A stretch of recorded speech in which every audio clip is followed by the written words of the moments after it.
Лена Николаевна, здравствуйте. Расскажите, пожалуйста, о текущей эпидситуации в республике. Добрый день, уважаемые жители республики. За прошедшие сутки было выявлено 244 случая заболевания новой коронавирусной инфекцией.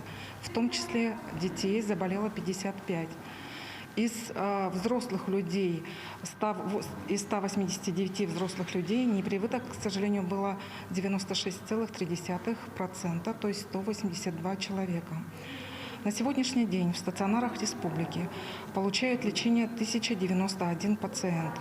При этом состояние средней степени тяжести отмечается у 96 людей.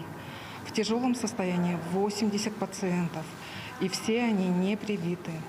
В отделениях реанимации на сегодняшний день наши коллеги борются за жизнь 16 пациентов крайней тяжелой степени. Наиболее напряженная ситуация на территории республики по заболеваемости коронавирусной инфекцией отмечается в Мирнинском районе. За сутки было выявлено 23 новых случая. В Алданском районе 22 новых случая. В Нерюнгринском районе 18 случаев. В Амгинском районе 12 случаев.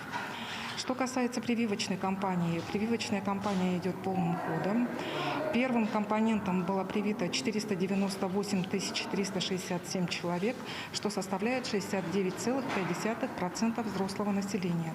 Хочется с удовлетворением отметить, что свыше 80% вакцинировано, то есть составляет иммунную прослойку в 7 районах республики.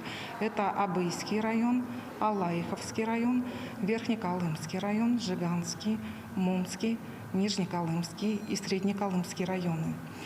К сожалению, меньше 60% взрослого населения провакцинировано в Горном районе, Намском и в Чурапчинских районах. Уважаемые жители республики, мы призываем вас беречь себя и свое здоровье. Спасибо. Спасибо.